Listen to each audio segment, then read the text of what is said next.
que debido a su adaptación pasiva y a su timidez al momento de arrojarse a la acción real, negadora práctica de lo dado, pretenden demostrar la verdad de su proceder apelando a sus muy bonitos pensamientos y excelentes intenciones. Entonces, cita textual de Hegel. Mas, sin embargo, lo único que revelan es su propia inferioridad. Con un sentido similar, aunque en una época distinta y dentro de una polémica que envolvía la amistad y la política, Sartre selló el quiebre de su relación con Camus, a quien calificó de ser el recipiente de un alma bella que, para preservar la pureza de su corazón, huye del contacto con la negatividad histórica de los escindidos. Este es resumidamente el motivo que explica la conexión que establecemos y que esperamos demostrar a lo largo de las conferencias entre el alma bella y la socialdemocracia. Sin más preámbulo, quiero darle la palabra a Giovanni Libreros, que va a hacer una presentación sobre la crítica aristocrática que Nietzsche hace a la socialdemocracia. Buenas noches, compañeras, compañeros. En primer lugar, pues agradecer por la asistencia a este ciclo denominado El alma bella de la izquierda, y agradecer también a los compañeros del equipo de Espectros que han hecho posible la convocatoria, que han hecho posible, digamos, la organización y la preparación de este espacio. Me corresponde un tema bastante provocador. No puede ser de otro modo cuando se trata de pensadores de las características de Nietzsche. No podemos soslayar el hecho de que pues, es un pensador demasiado denso, no es de una lectura fácil, es de una lectura bastante exigente, es un pensador que no se puede tomar a la ligera. El sentido de sus frases, de sus sentencias, de sus aforismos no se pueden tomar de manera literal, y eso obliga, digamos, a un ejercicio de hermenéutico bastante grande. Es un autor polémico, es un autor también muy tergiversado en la historia, con muchas dificultades, digamos, a la hora de la publicación de sus obras. Nosotros hemos sugerido la lectura, como este tiene un formato de curso, este ciclo tiene un formato de curso, hemos sugerido unas lecturas previas a los ciclos. No sé, digamos, si todos los presentes pudieron hacer previamente la lectura. Si no, pues de una vez la reseño para que ustedes posteriormente puedan ir directamente a la fuente, al texto fuente que vamos a tratar hoy, y poder, digamos, continuar con el análisis crítico que vamos a proponer. El texto que sugerimos de lectura es la sección novena de Más allá del bien y del mal. Esa sección novena lleva por título ¿Qué es aristocrático? ¿Qué es aristocrático? Son más o menos 39 aforismos de esa sección novena. Y recomendamos desde luego pues la traducción de Andrés Sánchez Pascual, que digamos la alianza editorial, que es la más, digamos, como la más aceptada, la más acogida, digamos, dentro de la comunidad académica, que se dedica un poco a los estudios más especializados. Pues de Nietzsche hay mucha divulgación de sus textos, hay traducciones que siempre son problemáticas, y entonces pues la recomendación es esa. El tema que vamos a tratar es, de acuerdo a la sección novena de Más allá del bien y del mal, la hemos titulado Crítica aristocrática del liberalismo y la socialdemocracia. Arrancamos con dos acápites, uno es de Zaratustra y el segundo es de Ecce Homo. Ecce Homo, ustedes saben, es la autobiografía intelectual de Nietzsche, donde nos da muchas claves de comprensión de sus libros, no siempre accesibles, siempre, digamos, en clave crítica. Recomendamos mucho esa lectura también de Ecce Homo para los que quieran, digamos, profundizar. El primer acápite dice: las almas son tan mortales como los cuerpos. y el segundo es yo no soy un hombre, soy dinamita. Nietzsche es uno de los grandes críticos de la modernidad occidental de finales del siglo XIX. Es también, junto con Marx, uno de los pensadores más calumniados y tergiversados de la historia. Su legado filosófico y político continúa siendo objeto de controversias y no en pocos casos también de múltiples malentendidos.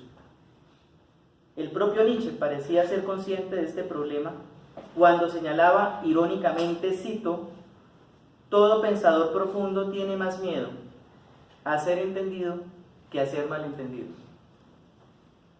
Nos proponemos entonces arriesgar algunas tesis en torno a la crítica de Nietzsche a la modernidad, a las ideas modernas, a la objetividad del sentido histórico, a la cientificidad y el positivismo. Pero principalmente nos enfocaremos a las que se refieren a la política, omitiendo intencionalmente dimensiones muy profundas de esta crítica. Esto con el fin de delimitar nuestra reflexión única y exclusivamente en exponer su modelo antitético de tipo aristocrático, con el que Nietzsche no solo se opone, sino también polemiza contra el modelo democrático del liberalismo y por esta vía también contra sus epígonos más sobresalientes, la socialdemocracia europea. Para llevar a cabo esta tarea, hemos propuesto una lectura inmanente de la sección novena de Más allá del bien y del mal, obra publicada en 1886, un año después de la publicación del Zaratustra, y de la cual no nos resulta difícil deducir que debe a esta última no solo su nacimiento, sino también el carácter de ser a la vez su complemento y antítesis.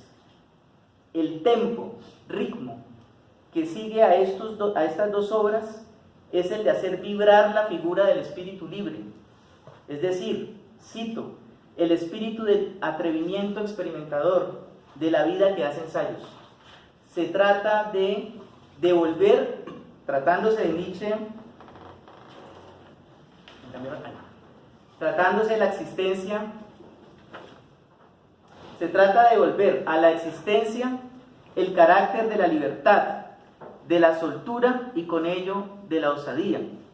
Nietzsche nos desafía a arrojar las cargas opresoras que en la forma de Dios o de la moral estrechan, refrenan y determinan nuestras vidas desde los poderes instituidos. El objetivo es claro: ganar para la libertad humana un nuevo campo cultural donde el ser humano pueda organizarse y desarrollarse de modos enteramente nuevos, donde libre de prejuicios se arriesgue a nuevas experiencias vitales. Conscientes de la dificultad de lidiar con el estilo aforístico, metafórico y críptico de la obra de Nietzsche, hemos organizado nuestra exposición en 3 momentos. El primero lleva por título El sentido aristocrático de la crítica. La segunda parte sugiere un encabezado un tanto provocador: el deber de pensar el liberalismo a martillazos. Y por último, a modo de cierre y conclusión, hemos sugerido como título Crítica aristocrática a la socialdemocracia. El hilo conductor de nuestra reflexión consistirá en aproximar a los espíritus profanos a este modo aristocrático del pensar y del obrar en momentos donde nosotros, los huérfanos de acontecimiento, consideramos imperativo la revitalización del proyecto político emancipador. Primera parte: el sentido aristocrático de la crítica. Lo primero es aclarar desde nuestra perspectiva el sentido aristocrático de la crítica moderna. Lo segundo consistirá en introducir el concepto de patos de la distancia y mostrar su función crítica. Y por último, haremos referencia a esa complicada distinción entre la moral de los señores y la moral de los esclavos y su posible intención política. Comencemos por arriesgar una respuesta mundana a la pregunta ¿qué es aristocrático? La forma de enunciación aristocrático y no aristocracia, en la pregunta que lleva por título la sección novena de Más allá del bien y del mal, sugiere una diferencia sutil pero esencial. El uso de la palabra aristocrático en la forma de adjetivo y no de sustantivo, insinúa de entrada una clara intención. El término aristocrático no se aborda aquí como un concepto sustancial, sino más bien relacional. Pero tratándose de Nietzsche, esa relación conceptual no puede ser de cercanía, sino de distanciamiento. Para Nietzsche, todos los valores morales del mundo burgués han perdido su aura aristocrática. Los valores burgueses se han masificado tanto y se han estandarizado a tal punto que el hombre vulgar, figura que utiliza Nietzsche, se rige por un sentido común que le dice que todo vale si ello es rentable y confortable. Cito: estamos en la época de las masas, estas se prosternan ante todo lo masivo. Numeral 241. Todos los numerales de aquí en adelante son de más allá del bien y el mal. Frente a este estado de cosas, no queda otro camino que distanciarse de las modas pasajeras, de mirar con desprecio todo aquello que está sobrevalorado en las sociedades alienadas y consumistas. El segundo aspecto que vamos a desarrollar tiene que ver con la polémica noción de patos de la distancia. Pero antes es preciso advertir que la voz griega patos tiene una connotación ambigua. Por un lado, alude en general a un estado de enfermedad, bien sea corporal o espiritual. Y por otro lado, hace también referencia al uso de los sentimientos por parte del discurso para inducir a los oyentes a ciertos estados anímicos con el propósito de afectar sus opiniones y decisiones políticas. Esta última definición está en Retórica, libro primero de Aristóteles. Esta última sección aristotélica le imprime el sentido político al término. Cabe señalar que ha sido de la moral de los señores de donde ha nacido el patos de la distancia. Las diferencias de carácter que esculpieron los modelos éticos dominantes hasta nuestros días aparecieron a lo largo de la historia en las relaciones de señorío y diríamos también con Marx en las relaciones de clase. Y fue precisamente esta jerarquización moral la que permitió dar paso en la época de las masas para usar la expresión peyorativa de Nietzsche, a la formación de una cultura y una moral de esclavos. Según Nietzsche, es en relación con esta trayectoria moral de los dominadores como se ha producido ese patos que él llama misterioso y que surge, cito a Nietzsche, numeral 232, de aquel deseo de ampliar constantemente la distancia dentro del alma misma, la elaboración de estados siempre más elevados, más raros, más lejanos, más amplios, más abarcadores, con el fin de alcanzar justamente esa elevación de tipo espiritual en un sentido extramoral del término hacia un estado de autosuperación de la condición humana. En tercer y último lugar, daremos una breve mirada a esa extraña distinción entre la moral de los señores y la moral de los esclavos. Al contraponer estas dos formas de la moral, Nietzsche plantea una visión aristocrática del mundo como materialización de la voluntad. Lo que se quiere mostrar con ello es la diferencia entre una valoración exaltadora de la vida y una valoración debilitadora de la misma. La cuestión de fondo radica en que en la época moderna los valores no se establecen por sí mismos, sino que son creados por el poder del mercado. Lo anterior significaría la muerte de la voluntad, que es el síntoma de la enfermedad que padece el hombre occidental, consistente en no saber lo que se desea, en no poder distinguir con certidumbre lo mejor de lo peor, en considerar que ya no se puede saber cuál es el orden social más justo, ni distinguir la vida comunitaria más deseable de la que no lo es. Nietzsche sugiere que las antiguas estructuras del valor basadas en la voluntad del poder del derecho señorial y diríamos también patriarcal, que no murieron con el advenimiento del mundo industrial, adquirieron una nueva forma en la vida moderna. De esta tesis podemos colegir que la sociedad burguesa, con todo su halo humanista, no ha roto hasta ahora ni una sola cadena de la opresión espiritual y de la desigualdad material. El espíritu aristocrático, ese estado del alma soberbio y elevado, aparece entonces como una actitud crítica, orientada a distanciarse del alma moderna, es decir, de ese patos del último hombre de la civilización europea que desea y sueña con llevar una vida apacible, cómoda y satisfecha, y que por tanto reproducen esa actitud mezquina, vulgar y mediocre, la moral burguesa y la vida burguesa.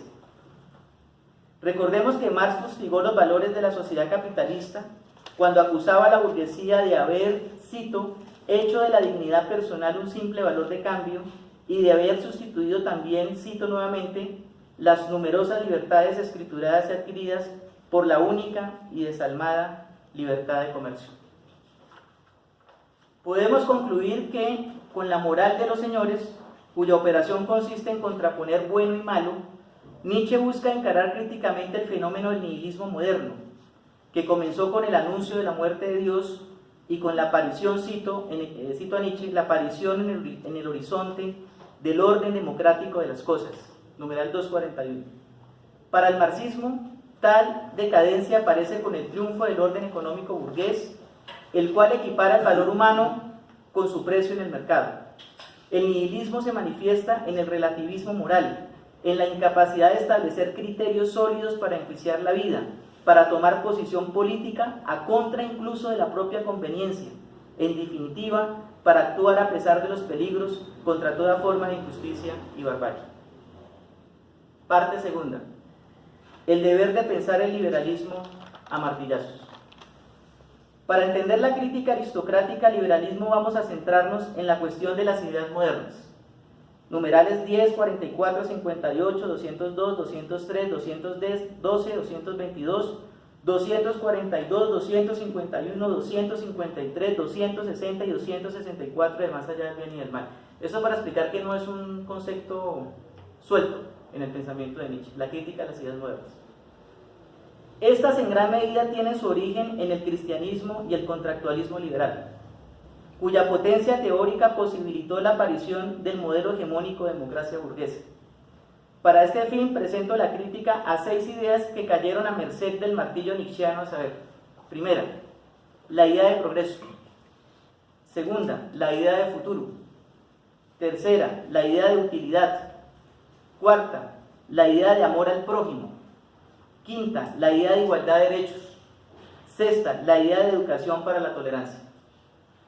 La primera crítica es a la idea de progreso. En la cultura europea se asumió como sinónimo de humanización y civilización, y su fórmula política fue el movimiento democrático, o en términos más específicos, el liberalismo como horizonte emancipatorio de la humanidad, numeral 242. En lo esencial, esta crítica va dirigida contra el proceso cultural europeo que deviene con el movimiento de la burguesía radical alemana, conocido como borrasca e ímpetu, el cual se centró en el problema de la libertad individual a partir de la exaltación de los sentimientos antifeudales y que, bajo la idea de la primacía de lo popular y lo plebeyo, agitó los valores democráticos, ilustrados y humanistas. Nietzsche parece indicar que el modelo democrático europeo está muy lejos de hacer libres a los individuos, y lo que va a engendrar, por el contrario, es una masa de trabajadores aptos para muchas tareas dentro del nuevo paradigma de desarrollo, numeral 242. Se puede concluir entonces que al cuestionar la idea de progreso se estaría aludiendo al modelo civilizatorio del liberalismo y la democracia europea, en la medida en que éste se encuentra abocado a producir un tipo de mentalidad mejor preparada para adaptarse a las nuevas condiciones de la esclavitud. La segunda crítica tiene que ver con la idea de futuro, al pensamiento moderno como una exaltación de lo presente acompañado de una incertidumbre por lo venidero. Esto se manifiesta en el otro extremo temporal como una cierta despreocupación y menosprecio por el conocimiento de la historia, de los errores y virtudes de las experiencias pasadas. La actitud hacia el pasado es entonces pesimista, nostálgica y no deja de guardar profundos resentimientos. En este punto Nietzsche antepone un anhelo por retornar a las antiguas virtudes, como una respuesta contraria al entusiasmo por las ideas progresistas, como si la búsqueda del futuro no estuviera adelante sino atrás de nosotros, en nuestros antepasados. Si se ha de abocar el futuro, es para provocar el pasado, con el fin de producir el presente eterno. La tercera crítica va dirigida contra la idea de utilidad. Aquí estamos obligados a referirnos directamente al utilitarismo de Jeremy Bentham, el cual vincula directamente la moral de la utilidad con el ideal de la felicidad. De acuerdo con esto, el único objetivo que debe perseguir un legislador de normas es obtener con ellas la mayor felicidad para los individuos de una comunidad. Este principio de mayor felicidad queda establecido como medida de la virtud, porque se cree que está en correspondencia con el natural instinto de búsqueda del placer y rechazo al dolor. En este punto Nietzsche reflexiona más o menos del siguiente modo: suponiendo que los esclavos modernos moralicen, es decir, que sean capaces de legislar normas morales, cabe preguntarse, ¿cuál sería la característica común de sus valoraciones morales? Y responde, la perspectiva del esclavo solo exalta o sobrevalora las cualidades que sirven para aliviar la existencia de los que sufren, a saber, la compasión, la mano afable y socorredora, el corazón cálido, la paciencia y la diligencia. Cito a Nietzsche, numeral 260. La moral de los esclavos es en lo esencial una moral de la utilidad. La cuarta crítica se encamina hacia la idea del amor al prójimo. Está íntimamente enlazada con la anterior crítica, porque el principio liberal de la utilidad de la mayoría oculta su función de reproducir las relaciones de dominación. Con la moral de la utilidad se suprime la diferencia, la contradicción, el antagonismo en nombre de la unidad del cuerpo social y por tanto a nombre del amor y la hermandad se desconoce la importancia de estimular y permitir el sano desarrollo de los conflictos humanos. Nietzsche lo expresa con las siguientes palabras, cito numeral 201. Mientras la utilidad que domine en los juicios morales de valor sea solo la utilidad del rebaño, mientras la mirada esté dirigida exclusivamente a la conservación de la comunidad y se busque lo inmoral precisa y exclusivamente en lo que parece peligroso para la subsistencia de la comunidad, mientras esto ocurra, no puede haber todavía una moral del amor al prójimo. La quinta crítica apunta todas sus saetas hacia la idea de igualdad de derechos. Nietzsche acomete contra el estamento de los abogados que alardean de librepensadores. Bueno, aquí tenemos abogados críticos comprometidos, pero digamos es otro grupo de abogados. Le dedica bastantes párrafos a los abogados, había que comentar. Entonces Nietzsche acomete contra el estamento de los abogados que alardean de librepensadores, cuando en realidad son los apóstoles de las ideas modernas. La cuestión de fondo radica en que estos ideólogos se cubren con el ropaje jurídico y político para adormecer el instinto rebelde de la gran masa ignorante y oprimida. Cito, en este caso, a Fink, uno de los intérpretes de Nietzsche. La voluntad de igualdad no es, por tanto, más que la impotente voluntad de poder de los desafortunados. La gran obra de la emancipación humana no ha sido producto del reconocimiento de derechos en los ordenamientos jurídicos. A este discurso somnífero del patos rebelde de las masas oprimidas, Nietzsche responde diciendo que todo lo que hoy existe en términos de superación histórica de la injusticia y la crueldad ha sido gracias precisamente a esa presión y coacción de los dominadores que obligó a los subyugados a sortear toda clase de peligros hasta convertirse en algo temerario para los detentadores del poder. Que la voluntad de vivir de los oprimidos tuvo que intensificarse hasta llegar a convertirse en voluntad incondicional de poder, si se prefiere en términos marxistas, hasta dar inicio a los grandes acontecimientos revolucionarios. La sexta y última crítica es contra la idea de educación para la tolerancia. Con este término Nietzsche alude a la idea cristiana de la tolerancia que termina por ser en realidad un ejercicio de automutilación y autocastración. Cito numeral 46. La fe cristiana es desde el principio sacrificio. Sacrificio de toda libertad, de todo orgullo, de toda autocerteza del espíritu. A la vez, sometimiento y escarnio de sí mismo, mutilación de sí mismo.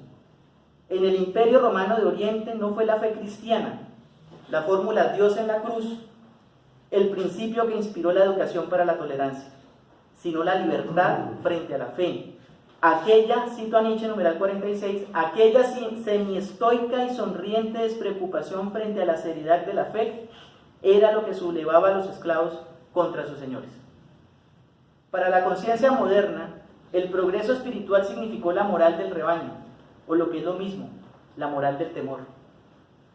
El liberalismo, con toda su tolerancia a los atavismos cristianos, estableció la ilustración como ideal pedagógico y político, un modelo supuestamente laico que, si bien subleva el espíritu, solo lo hace frente a una limitada comprensión de lo tiránico. La educación moderna, de raíz cristiana, solo enseña a sublevarse contra la tiranía del sufrimiento y, por lo tanto, solo puede enseñar la moral de la compasión, que en el fondo es la doble moral. Para Nietzsche, en el occidente cristiano, la educación para la tolerancia solo produce personas dóciles, enfermizas y mediocres. Solo educa a los hombres y mujeres para ser obedientes a las instituciones del Estado. En fin de cuentas, la idea cristiana de la tolerancia solo ensalza las cualidades conciliadoras y útiles a la política de rebaño. Necesitamos una educación que forme para las virtudes guerreras. Esto porque, para decirlo poéticamente con Rimbaud, cito al poeta maldito Rimbaud, el combate espiritual es tan brutal como la batalla entre los hombres, pero la visión de la justicia solo es placer de Dios. A modo de conclusión, cabe interrogarse por las intenciones de Nietzsche con estas 6 críticas de las ideas modernas. La respuesta considero que es simple: criticar radicalmente la filosofía liberal por haber ayudado a crear, junto al cristianismo, una cultura secular de esclavos. Esta respuesta podría resultar escandalosa si tenemos en cuenta que lo propio del discurso liberal y de la moral burguesa es afirmar todo lo contrario: la igualdad de derechos y las libertades individuales. Parte tercera y última: crítica aristocrática a la socialdemocracia. Finalmente nos enfocaremos a la crítica de Nietzsche al socialismo, entre comillas, para lo cual iniciaremos con 3 aclaraciones necesarias para evitar posibles equívocos en este punto. Seguidamente comentaré en 3 momentos el fragmento póstumo 23-25, con el fin de establecer los posibles sentidos de esta crítica, y por último cerraremos con 2 ideas en clave de apertura a un diálogo sobre la actualidad de la perspectiva nietzscheana y su proximidad con el pensamiento de Marx. Este fragmento póstumo estamos citando la edición que dirigió Diego Sánchez Meca, de Tecnos, del 2008. La primera aclaración consiste en advertir que, hasta donde sabemos, no contamos al día de hoy con noticias ciertas de que Nietzsche haya tenido un amplio contacto con los escritos de Marx, y que, si ese hubiese sido el caso, no hay evidencia de que Nietzsche haya comentado algo sobre el filósofo de Treveris en sus obras. Si alguien conoce, pues por favor compartan la cita. La segunda aclaración tiene que ver con las referencias que Nietzsche hace al socialismo.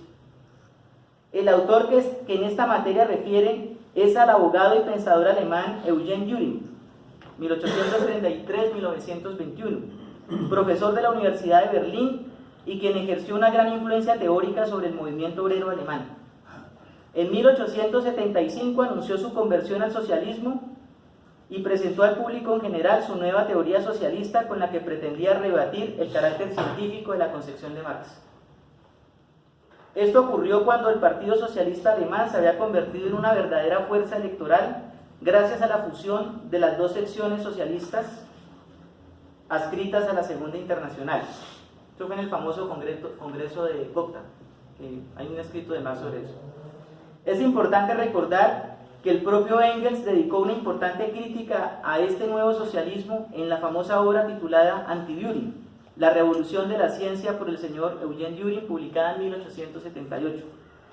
Nietzsche dedica críticas importantes a Dühring en el numeral 204 de Más allá del bien y del mal, y en el tratado segundo, numeral 11 de la genealogía de la moral. Le dedica bastante tinta ahí a la crítica. La tercera aclaración es que Marx también fue un crítico de las corrientes socialistas. En el Manifiesto Comunista, en el capítulo 3, denominado Literatura Socialista y Comunista, Marx realiza una rigurosa cartografía de las diversas corrientes socialistas europeas, en las que destaca un primer grupo que denomina el socialismo reaccionario con sus 3 variantes: el socialismo feudal, el socialismo pequeño burgués y el socialismo alemán o socialismo verdadero. Un segundo grupo caracterizado como socialismo conservador o burgués. Y finalmente un tercer grupo al que llamó el socialismo y el comunismo crítico-utópicos. Basta leer la tercera parte del manifiesto.